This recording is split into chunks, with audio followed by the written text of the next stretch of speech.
Welcome to the deep dive. Today, you've brought us, well, a pretty unique book. Play Something Dancy, Volume 1. Yeah, it's quite something. It's basically a collection of stories, observations, really, from someone who worked as a strip club DJ for a good while. And our plan here isn't just to skim the surface. We really want to unpack some of the most interesting, maybe surprising, sometimes just downright weird insights into that whole world. Exactly. The people, the situations, the stuff you just couldn't make up. So, what's the first thing that jumps out when you open this book? Well, right at the start, the acknowledgments are actually kind of interesting. It's a pretty long list. Oh, yeah. Like who? Names like Jeff W., Dave J., Lance K., Pat D., Dallas Stokel, or D. Stoke. Looks like he did the cover photo. Okay. Then there's Sasha L. for cover design, Yeah. Karen G. and Jason K. for publicity, Lenora Claire, Ryan Keeley, who was apparently the cover model, Right. Naomi Lawn, the editor, and even the author Scott Sigler gets a mention. So it feels like it wasn't just one guy writing in isolation then. More collaborative. Yeah, it suggests there were, various inputs, different people involved in bringing it together. Gotcha. Okay, so let's dive into his experience actually getting into this world. The nightly grind of being a strip club DJ. Right. He talks about how he initially had these, well, almost romantic ideas about radio. Like being a big radio star. Yeah, inspired by that movie Talk Radio Yeah. and Howard Stern. He had this vision, mainstream broadcasting. But that's a tough market to crack, isn't it? Especially if you're not, and this is his phrase, a hot chick with a massive rack. Haha. Okay, fair enough. So that didn't quite work out initially. No. So he ends up at KUSF, which is like a non-commercial station. He hosts this late-night metal show, Rampage Radio. Okay, a bit different. Yeah, gets into the underground music scene, interviewing bands. But then that gig apparently kind of devolved into a methamphetamine-fueled after-party. Wow, quite the shift from dreaming of Howard Stern. Definitely a detour, yeah. And then comes the audition at this club, the Dollhouse. The Dollhouse, okay. Oh, What wait. was that like? He describes just walking in and being hit by this sensory overload, this intense mix of smells perfume, Lysol, he even says semen, sweat, cigarettes, Oh. and vomit. Not exactly the glamorous world of radio he'd pictured. He says it actually made him feel sick. I can imagine. So he just walks in and has to DJ. Pretty much. He's thrown into the booth, shadowing a manager named Terrell, trying to figure out the control, the whole vibe really quickly. High pressure start. And what's funny is how Terrell's personality just flips. Huh. 1 second he's giving instructions, the next he grabs the mic and puts on this totally over-the-top strip club DJ voice. Even if the place is empty. Yeah, hyping up the dancers for maybe just one customer. Yeah. It really shows that performative side of it. you know, Yeah. creating this mood. Right. And then he has to take over. Yep. Suddenly it's his turn, battling those first-time nerves, you can imagine. So how did he do? Did he crash and burn? Surprisingly, no. He actually found his rhythm pretty fast. Introducing the dancers, mixing tracks, he realized it was, well, simpler than he thought. Less nerve-wracking once he started. Seems like it. Apparently, Casey and Terrell were impressed enough, they offered him the job right then. Okay. So, job offer. Then what? Straight to work. Well, first, the back office. Down this hallway lined with these lap dance booths he describes as pretty depressing. Oh, how so? Like tiny closet-sized rooms, cheap vinyl benches, weird themes like an Italian room with a chipped leaning tower of Pisa mural. Just sad-looking. Doesn't sound very appealing. No. And the office itself, just as unglamorous. Folding chairs, old fast food wrappers, boxes of porn, and dildos lying around. Right. Sets the scene. And then, get this, Casey, the manager, offers him some Evil Knievel, Evil Knievel? What's that? his code for methamphetamine. Offers it to him right there in the office. Wow, okay. Welcome to the dollhouse, I guess. That really paints a picture of the environment he stepped into. It really does. That mix of just mundane office stuff and then that. Now, think about the job itself. The relationship between the DJ and the dancers is interesting. How so? It's not just playing songs. No, there's more to it. The introductions, for instance. There are standard ones, but then he'd do more elaborate, hyped-up intros for dancers who tipped him well. Ah, so tipping matters. Big time. Or even just dancers he liked personally. He admits he'd give really basic, flat intros to ones who didn't tip or that he just didn't get along with. So there's a bit of power there in the DJ booth. Definitely. It reflects that whole transactional nature of the club, the money flow. Absolutely. Which brings us to the red light special, right? What was that about? Yeah, that was a specific part of the night, all about pushing lap dances, getting customers to buy them. And the DJ was involved in pushing that. Directly. He says they were actually evaluated, like performance reviewed, based on how many lap dances were sold during their shift. No pressure then. Right. And he tells this story about Joe, another manager, getting really angry with customers who weren't buying dances, like yelling, using some pretty offensive slurs. Wow, just because they weren't spending money. Yeah. It shows how intense that financial pressure was, and the kind of language that could fly around really tells you what the club's main focus was. Money, money, money. It shaped everything, it seems. Pretty much. And then you get these weird little moments like stage maintenance breaks. Stage maintenance, like cleaning. Yeah, whatever reason they needed to clear the stage. And while it's empty, the author would apparently play Barry Manilow songs. Barry Manilow. Seriously. Seriously. And he'd do these funny, like, mock introspective monologues over the music, talking to the few customers left, kind of playfully guilt-tripping them for not buying dances. That's darkly funny. Yeah. Picturing Barry Manilow in a strip club. It's a weird image, isn't it? Just filling the awkward silence, I guess. Okay, so moving on from Manilow. He also talks about pornography, right? How working there affected his view of it. Yeah, it's quite interesting. He basically says that being exposed to it constantly for hours every shift just desensitized him. Like it lost its power. Exactly. It just became background noise. Like flipping through channels, he calls porn his secret lover. Yeah. That just got boring because he had to watch it all the time. Too much of a good thing, maybe. Or just too much of that thing. Yeah, he says anything in excess becomes tedious. Which makes sense. And that contrasts with another DJ he mentions, Pepper. Right, Pepper. An older DJ at a different club, Foxy's. Hmm. And Pepper had very specific, very strong opinions about porn. Oh, yeah. What kind of opinions? Only blowjob films. Specifically, this series called The Blowjob Adventures of Dr. Fellatio. You're kidding. Dr. Fellatio. Not kidding. And Pepper apparently had this bizarre theory that a woman's skill in that department indicated if she'd be a good wife. Wow. Okay. That's a take. And the author says he had to watch volume 33 of that series over 500 times while working shifts with Pepper. 500 times. Can you imagine? Talk Yeah. about saturation. Makes you wonder how someone develops such a specific fixation. I think I'd have nightmares about Dr. Fellatio after that. Okay, let's shift gears. The book is packed with unforgettable characters and encounters. Where should we start? Well, Lexi's story is memorable, to say the least. Okay, Lexi. What happened? It starts with her watching porn at his place after a night out, leads to, well, an intense sexual encounter, but then it gets weird. Weirder than watching porn together. Yeah. She apparently wasn't satisfied and goes to the kitchen and comes back with a claw hammer. A hammer? Wait, what? Yeah. He paints this picture of himself sitting there, cigarette, condom on the hammer handle, Lexi on all fours. It's I surreal. don't even know what to say to that. A hammer. And apparently she used it with considerable force, screaming. And then right in the middle of this, her phone rings playing Baby Got Back. No! The absurdity. The timing is just, yeah. Darkly funny doesn't quite cover it. So that's the end of the hammer incident. Please tell me that's the end. For that moment, yes. But the Lexi saga continues.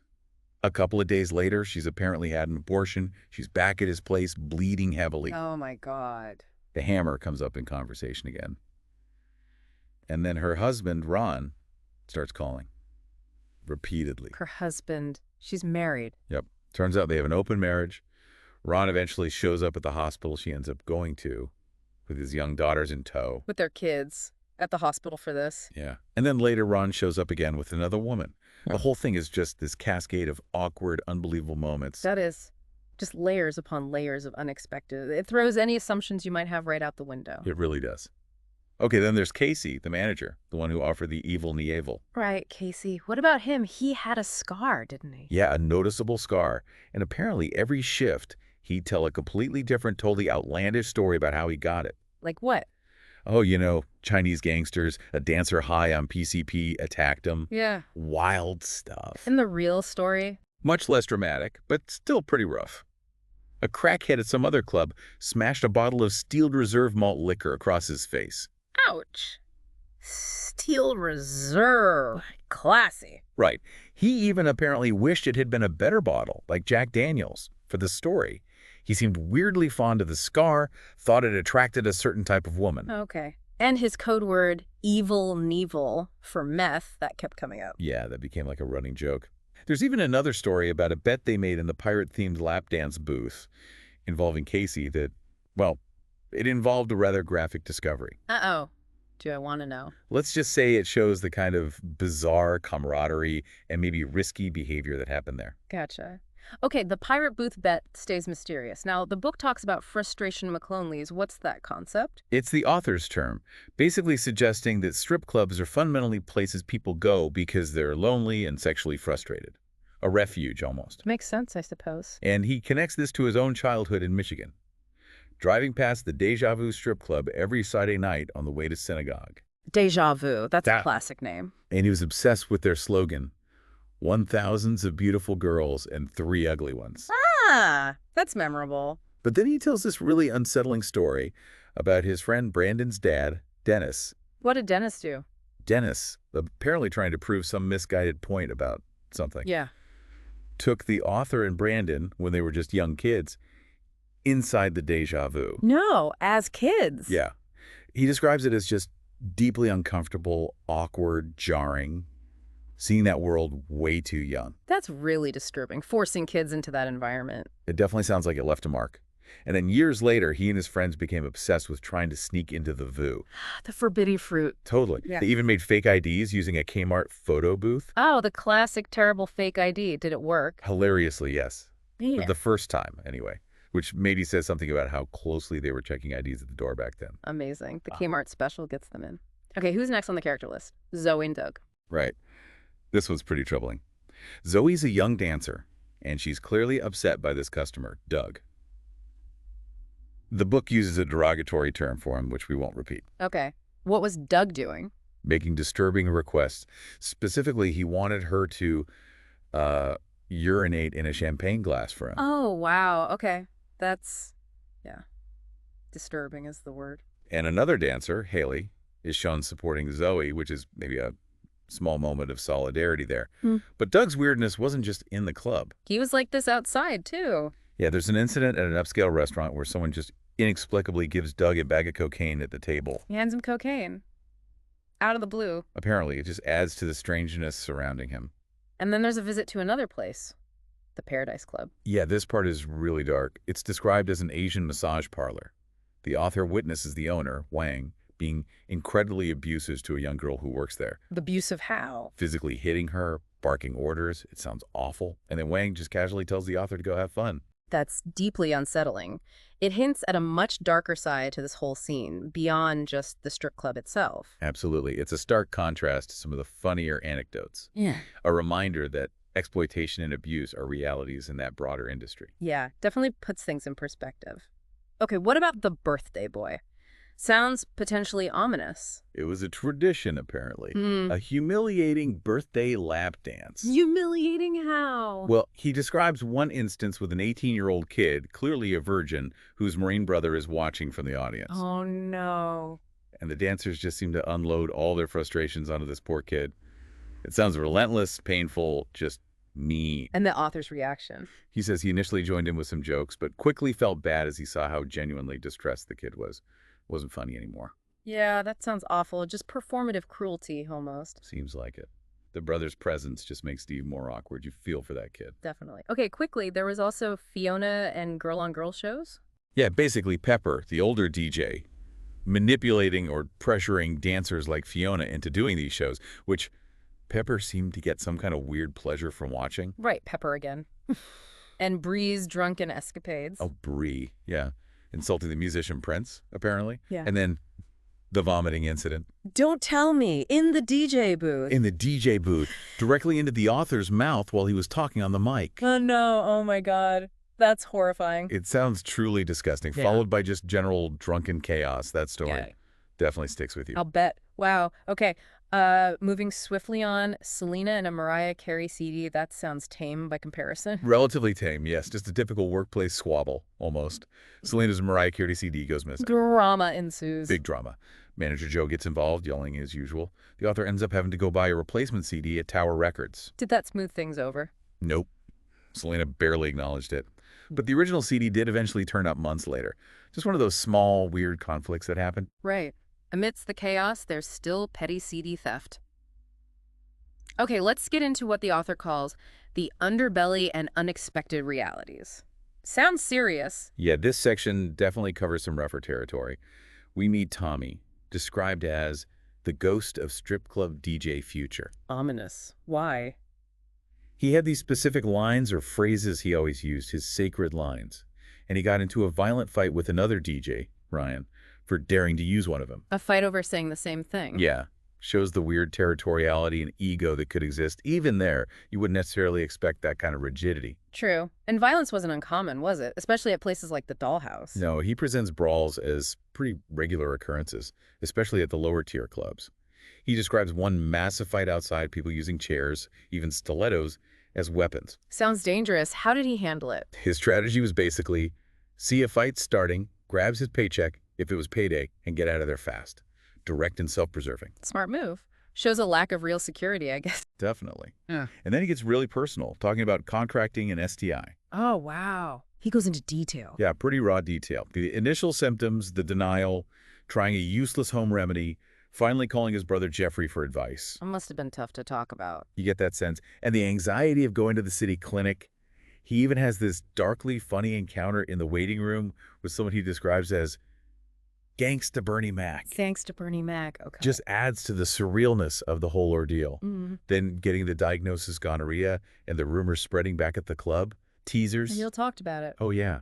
And another coworker, Derek, apparently tried to clear his name in a really misguided, awkward way. Just adds insult to injury. Man, that's rough. A real reminder of the personal health risks involved. Absolutely. His honesty about the fear and embarrassment makes it feel very real. Okay, and then there's the booty bump incident. What on earth is that? Yeah. It involved two dancers, Gigi and Sonia, doing cocaine in the DJ booth with him. Right.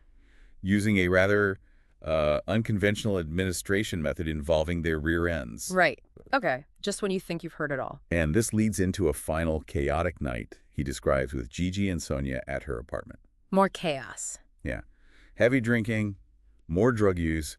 It sounds like a total spiral, and he eventually just passes out from exhaustion. Paints a picture of a lifestyle that's just not sustainable, really. High risk. Exactly. It kind of brings all those hinted at elements, the drugs, the partying, the risks, into sharp focus. He doesn't shy away from the potential consequences. So wrapping this up, this deep dive into Play Something Dancy, Volume 1. It's been quite a journey. It's clearly way more than just shocking stories for the sake of it. Definitely. We've seen the funny side, the really awkward moments, the just plain routine parts, and then the genuinely bizarre and sometimes dark aspects of that world, all through the eyes of the DJ. What really comes through, I think, is the raw humanity of it all. Flawed, sometimes unsettling, but human. Yeah, the loneliness he talks about, the desperation you sense sometimes, those fleeting connections, the constant need to make money. It's a really complex picture of a subculture most people don't see. So for our listeners, maybe think about the different perspectives in this book. What does this glimpse behind, the velvet curtain really tell us about people, about desire, connection, how we find it, or don't? Right. What surprised you most listening to these stories? Did anything challenge your assumptions about this world? It's definitely unfiltered, a look at a place many will never go near, but it makes you think about, I don't know, maybe finding common ground or understanding in unexpected places. It certainly gives you a lot to chew on, doesn't it? Yeah. A very unique perspective.